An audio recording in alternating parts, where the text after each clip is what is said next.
Thank you for joining us to celebrate George Condo's fantastic exhibition of new work, Pastels, opening simultaneously this week here at Hauser Wirth Space in Soho and at Sprüth on East 80th Street on the Upper East Side. My name is Christopher Canizares. I'm a partner here with Hauser & Wirth, and I am proud to introduce George Condo and his and my dear friend Isabelle Dervaux, who will be in conversation for us today. George Condo likely needs no introduction.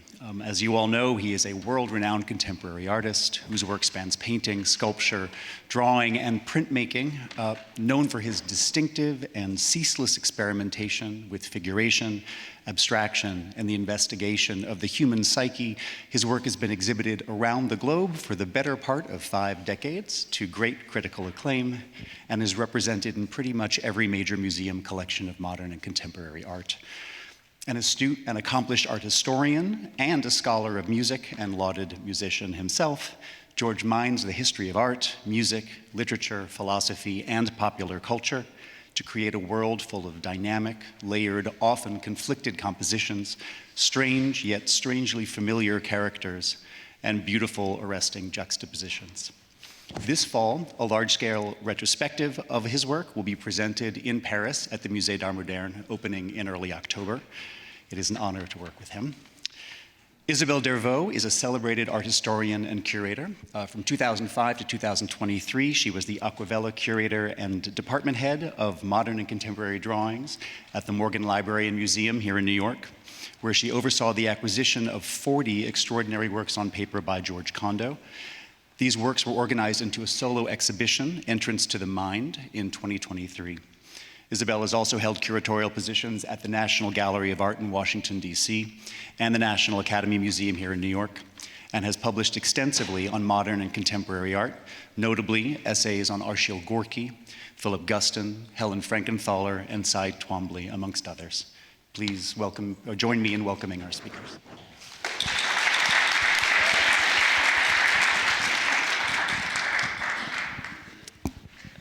Good afternoon.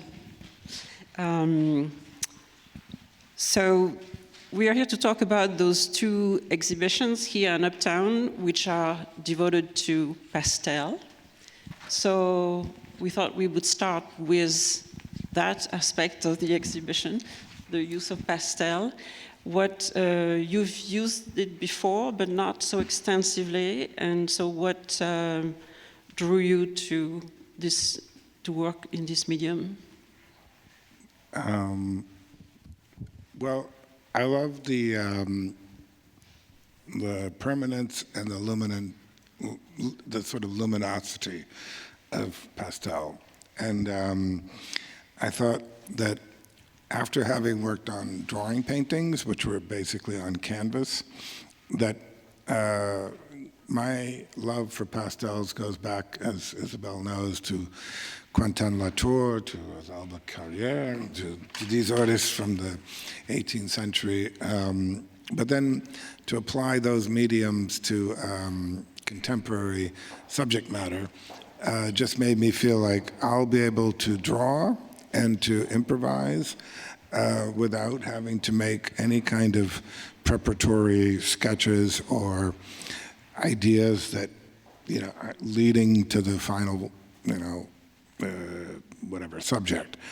So I think the idea of the luminosity and the permanence of the color, and the fact that you can't fix them.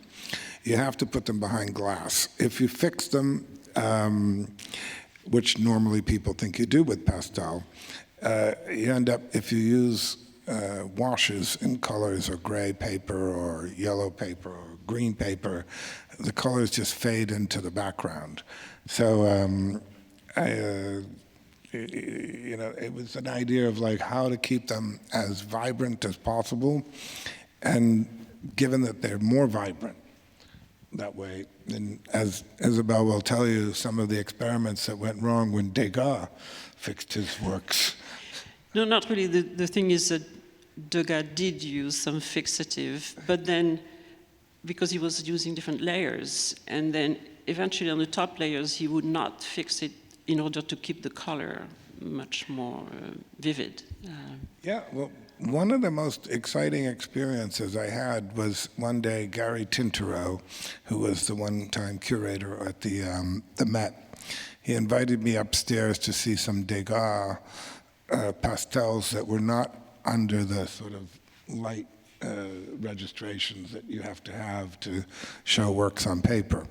And I couldn't believe how, like, incredibly, like, on fire these things were. They were literally like, you know, like they were done yesterday. And then once they put them, I don't know what it's called, when they regulate the lights for, you know, art museums. But in any case, he showed them to me under a natural daylight. And I thought, God, these are just like, they were done, you know, 10 minutes ago. The colors are so vivid, and the liveliness of them is 1,000 times greater than what you see when you look at them in museums. To see them as sheets, as if they were just in his studio at that time. So I couldn't imagine that Degas had used any kind of fixative to get that kind of result. I think the only protective element you could possibly have would be glass, you know, obviously.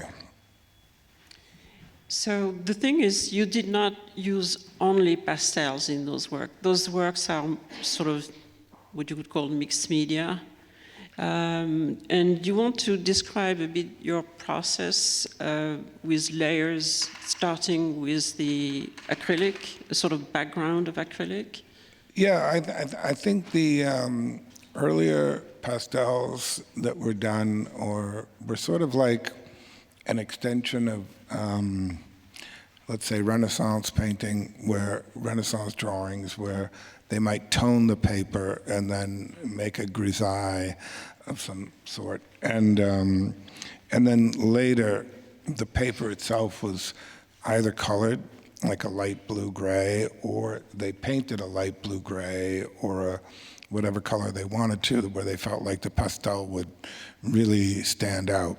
And so what I did was I just took, like in these pieces that you see around, I took colors that, I took acrylics and I mixed them with water, and then I sort of made washes of, you know, sort of, I don't know, sort of ethereal backgrounds, let's call them.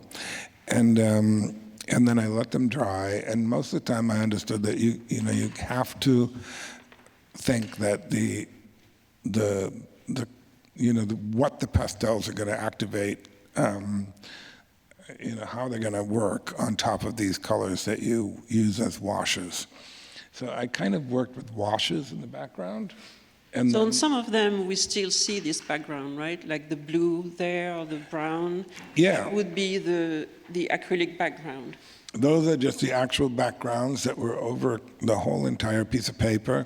And then what I did was I would draw the figures, and just without really going at it from a perspective of, say, like a preconceived notion as to what it is that I'm drawing, I would just go ahead and draw something, and then with a black pastel most of the time, and then color it in as if it was almost a coloring book, and then go back into it with acrylic paint to either smash out something that I didn't like and then redraw into it, and then use the paint as a kind of disrupting force or a sort of rebellious element against the pastel itself. So there's a kind of aspect of, let's just call it rebellion in against the medium, and then at the same time a use of the medium, and that I think was maybe a kind of a way of describing to myself how I feel, my interior moods about the idea of something being, subject to the idea of perfection, and then wanting to destroy that element and re-perfecting it to a way that it was potentially, perfectly imperfect, and coming up with something that would, in that case, be original. So the last phase is always where you take either acrylic or pastel that you crumble and throw at it. So it's always this sort of disturbance, or because it's sort of too neat, and you. Yeah, in the two shows, the one in 80th Street at Monaco Sprüth Gallery and here, uptown there are two black and white pieces, and those were not works that I originally painted the background with anything other than just a white gesso background. And then I drew a sort of non-figurative, but I was thinking more like the content of thought, and sort of improvising on my idea of the content of thought. And then I crushed the pastels. When I went over the lines, like some of the lines were too dark and some of them were, whatever. They just didn't, I wanted a sort of harmonic balance between the light and dark. And so what I did was I crushed the pastels, and when the paint was wet, I sort of sprinkled it over the surface of the pastel to get a kind of a some kind of a, whatever you want to call it, a celestial effect of a sort of a mental kind of I don't know what, a thought, coming out of the pastel itself. Mm-hmm. While we are in the technique, I also want to talk about just a little bit about the support, the paper, because you all of the works are done, or most of them, all of them here are done on several sheets. Yeah. By now, one could get large sheets of paper. So why do you decide to use several sheets? Well, there's this one particular paper that I like to draw on that is only available in the scale of 40 by 60 inches. And I wanted to make the pastels larger. So I wanted to make them more sort of, I don't know, let's say human scale. And so in order to do that, we needed to cut the one sheet and sort of glue it together with the other one. And I've done that before with ink drawings when I had a show years ago in London. And I thought, I could do this again, but this time I'll do it with pastel. So it was just to extend the scale, because the other papers that you can find, which are arches, like, rolls of paper, they're wavy, they're thin, they don't stand up to the kind of real, these things really take a beating. They really, the amount of force, physical force involved with getting these pastels to sort of stick into the paint and to, retain their color integrity, let's say, requires I really have to put a lot of physical energy into it.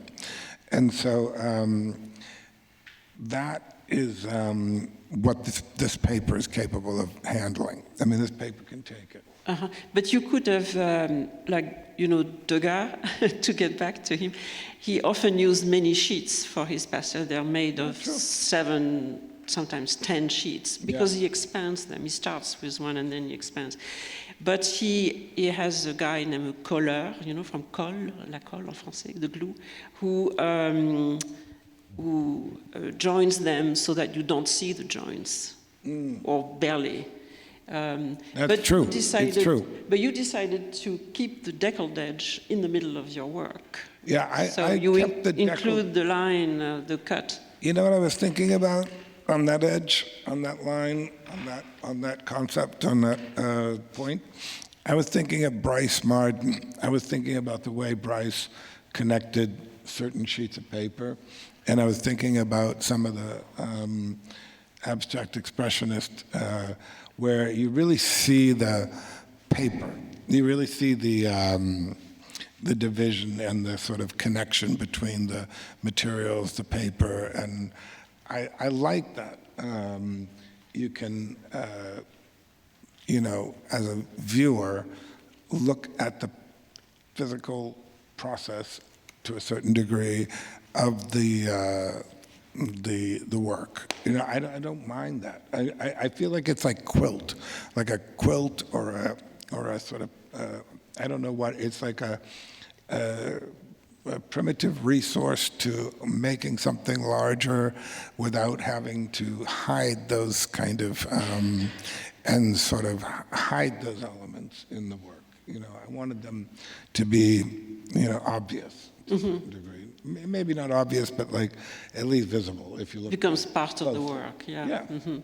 Now, talking about how you're working, you said you are giving them a beating, and so you do not make any preparatory sketches, neither on a sketchbook nor as an underdrawing, right? No. So this is all about improvisation, and this is maybe a good moment to talk about the music that you put on when you work.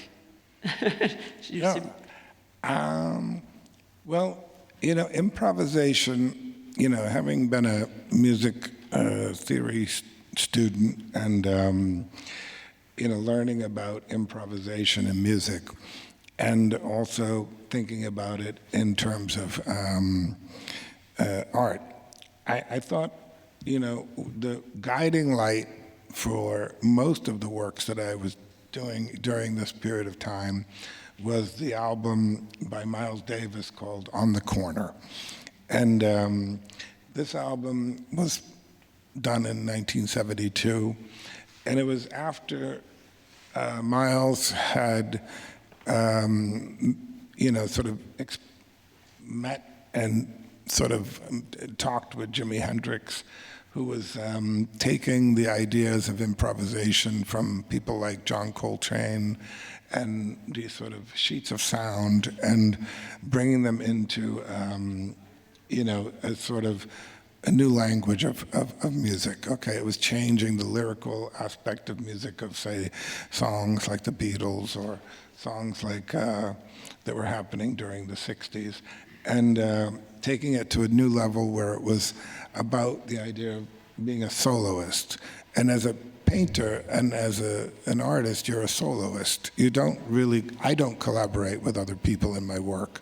I don't have anybody touch my paintings. I don't want anyone ever, making a line or whatever on my work. There's many artists who do, but I don't.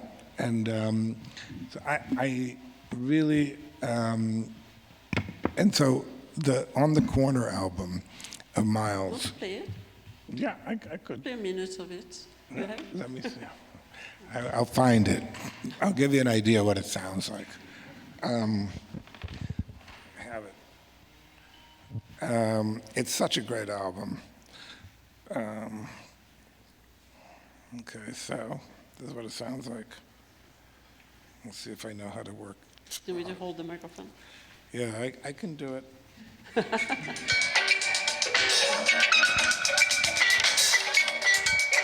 you hear that?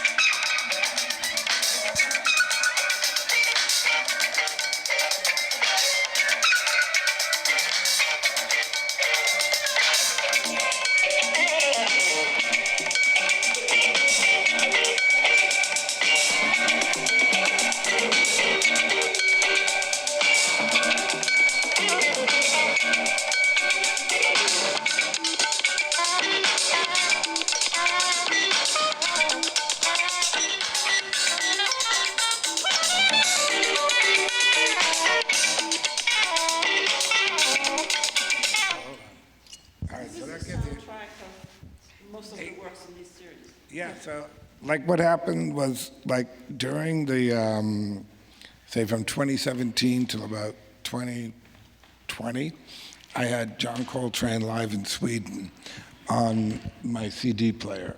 And every time I went in, I simply clicked it and started again from the same exact album. And every day I'd go in and I'd work to the same thing. And so this time I was working from Miles Davis's on the corner. But I was also working from Hendrix's recording of Machine Gun from the Isle of Wight. And it's another really intense song. And so they're, to a certain degree, they're protesting in their music. Either with Machine Gun, it was a protest against the war. It was a protest against Vietnam. Miles's thing was a protest against his own reputation as a way of, with great albums that he had done in the 50s, like Kind of Blue and things that he was well known for. And he just wanted to break free from the way that people thought about him or how he was stereotyped. And so in my case, I just want to always break free from any kind of stereotypical notions about myself as an artist. It's also a piece of music which relies essentially on shifting rhythm, rather than on melody or something. Do you think that has a connection with the way you are drawing? I think so. I mean, I noticed that, there are various tempos that are involved in music, and every tempo let's just take in a classical composition that's different than jazz, okay, in the sense that it's written and it describes what the composer wants as the tempo. So say he wants, let's call it a sarabande, and that's going to be a slower piece and a deeper and a more soulful kind of a tempo or a largo. And then there's all of a sudden, there'll be another piece that's kind of a presto vivace, and this will be an up-tempo piece. So in any tempo that you play, none of the notes should be neglected, regardless of whether it's a slow tempo or an up-tempo piece. And so when jazz players, like let's just say Coltrane, he decides to play a song like Giant Steps, okay, it's an extremely complicated set of chord changes, and his solos, he has to hit every chord throughout those chord changes, and find a way to improvise so freely that you don't even notice that, he's following the basic chord changes to that song. And it's one of the most extreme cases. But in that sense, so if I'm painting really fast, it doesn't mean that, or I'm drawing really fast, I have to do it that way, because if I don't, I cannot transcribe the images in my mind, because what I have is a kind of a sort of, let's just say, a bunch of images in my head. And in order to get those images out as quickly as possible before they diminish or they transform or they change, I need to work quickly. And then I need to slow down when it comes down to things that are more, let's just say, let's involve a human touch, that is somewhat sensual or something like that. When you want to get shadings that are very delicate, or you want to make changes in a work and sit back and look at it for a second and say, all right, I really can't, live with this. I need to change it. And so the process works like, up tempo and then down tempo. So do you make most of these works in one session, or do you go back to them the next day, or? Well, it happens two different ways. Sometimes I make 2 in a day, and sometimes I make 1 in 3 days. I mean, it depends. If I get it right the first time, which is what I hope to do, I can just do it straight through.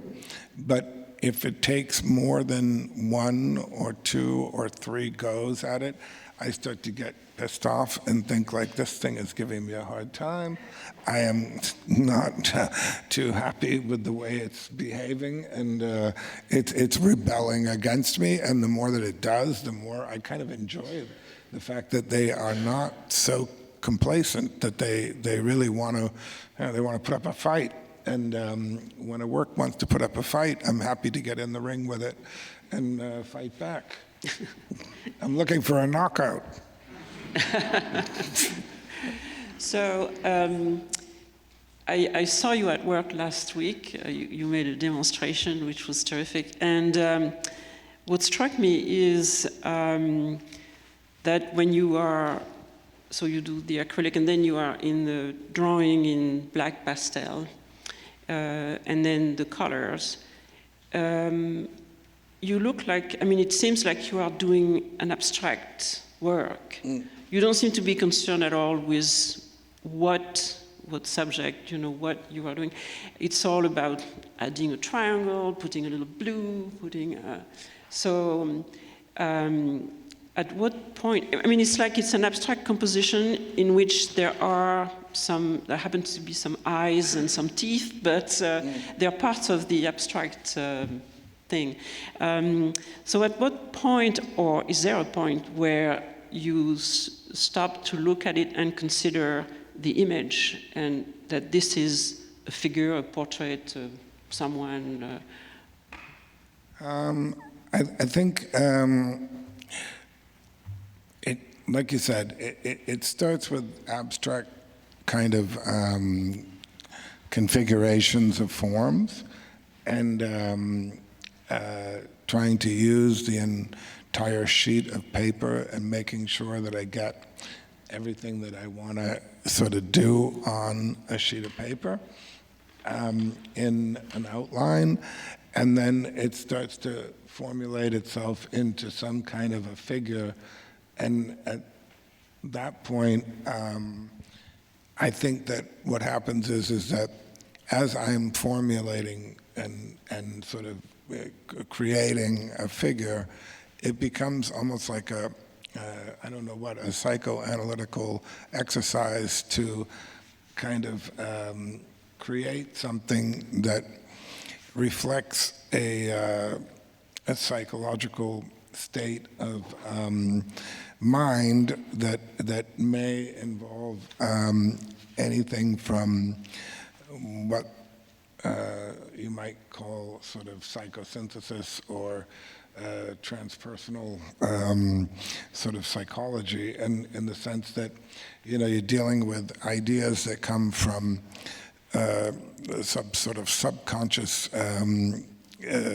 or even unconscious ideas that are somehow either in dream states or in subconscious places in your brain that reach the surface, and the conscious mind starts to assemble those things in a creative manner. And so I want the figures to represent the actual figures themselves beyond just the materialistic way that they're dealing, not materialistic, but the materials that they use to make them. I want them to represent a kind of dystopian, sort of reality that we live in, and to reflect our times, and to reflect our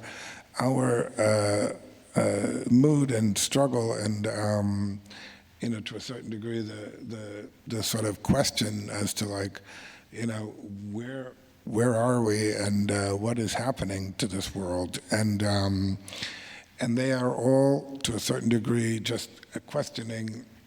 I believe they're figures questioning their own existence. So it's when at some point you walk back and look at what you've been doing? I think I do it when I'm doing the lines. I think that what happens is when I'm starting them, they go from, because everything is so abstract these days, I think that I begin with abstraction and turn it into some kind of reality rather than go the other way around. And it is and then when you get to the point where you have something what you consider to be formulated and composed, that composition, which comes from, again, improvisation or of some sort, where you're improvising parts and pieces and phrases and gestures, okay, and there's something of a self-actualization that takes place within the figure, and that is their own. And I try to pull myself away from the figure itself as a creator, and I want to somewhat, I don't know, I want the figure itself to tell me what it wants me to do. I think that I want to take away any of the, let's just say the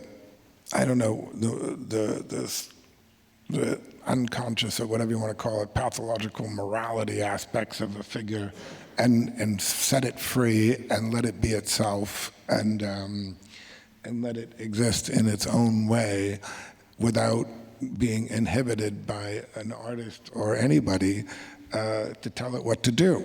And I think that this is a sort of a moment in politics where, without really discussing politics, that people just sit there and wonder, am I going to be allowed to be what I am and do what I want to do? Or am I going to, who is going to come along and, set me free from this, situation that we're in? And so as an artist, you can do that with your art, and art has that power to liberate its subjects from any kind of constraints that may be, imposed upon them by any form of, let's call it a political disaster. And so, I think that it's really important for people to know that things like music, art, literature, and dance and any form of art are things that are powerful, and they have they have the freedom within them to express human nature without the constraints of any form of let's just say government, political entities, or anything involved with that. So I want people to realize that, that everybody can be themselves, and all my characters that look like they're really out there are out there because they are who they are, and they don't need to be told who to be. But in general, your figures, your characters tend to be conflicted, to have mixed emotion, to have, it's never simple, it's always, something is going wrong with them. I think that the reason they're simple is because people have two eyes, one mouth, and a nose. Not yours. And I mean, there's not that much more to it. I mean, there are, sort of, but in my case, they might have like as many as I can possibly fit into it, or as many personalities as can be possibly seen at once. And the idea of being able to see multiple personalities at the same time, and understanding that what's internal, in what's happening internally, if you were to represent that externally, and to say it on the see the mind of the figure on the face of the figure, it's more interesting than simply looking at the face of the figure, and trying to just sort of replicate or represent it. I don't believe in, representational art, for example. I think there is no such thing because, you can't get into, representing reality when everything or anything in reality has its own being, and the self of that being is what really tells you what it is. And it's a sort of Aristotelian question to a certain degree. And so the idea of saying, let's be a realist and say, let's see it how we see it. And if you see things differently than somebody else, you have every right to see it that way. I don't believe that, trying to represent something for what you think it is very sort of empirical or judgmental, and I don't like to be judgmental on those levels, And anyway, it's not like you are trying to represent something. You are sort of making it up. I mean, creating something.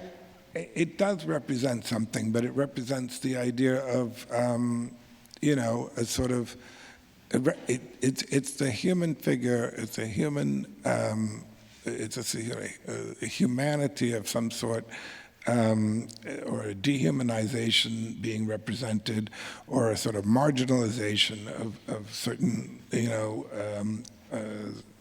aspects of humanity. It's a imposition against sort of personal beliefs. It's all these things, and they are sort of,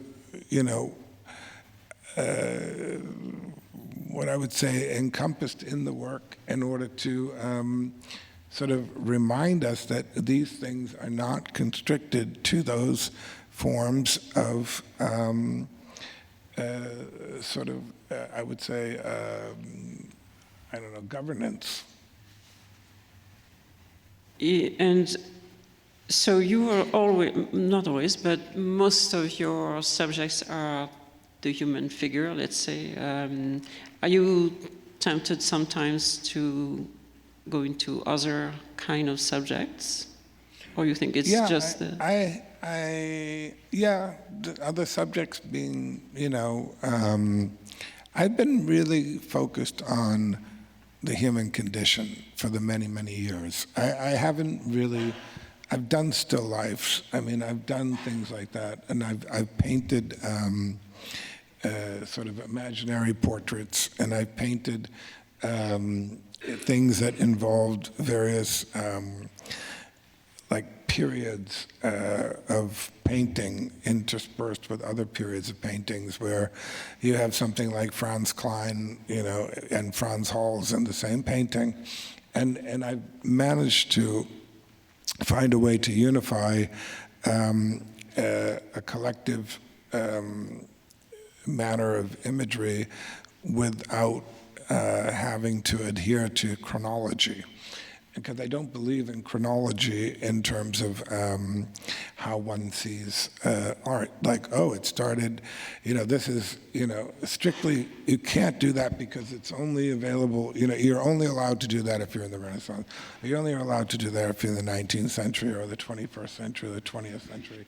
I think that any one of these kind of periods of time, any collective period of time, it's possible to synthesize everything into a singular image.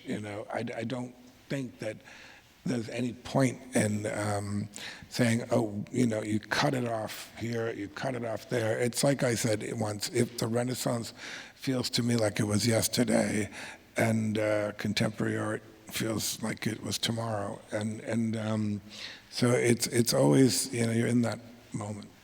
Were there any particular artists in the whole history of art that you were looking at more particularly during those last 6 months when you were doing these works? Not many, because I was so concerned and embedded with my own work that I didn't have much time or interest in looking at other artists' works that much. There's a lot of artists' works who are painting today that I like, and they are doing what they do. And we went and we saw together Sarah Z's show at the Guggenheim. I thought that was great, but that was before I started these paintings. I was thinking more in the art of the past. Yeah, well, I mean, I was thinking of just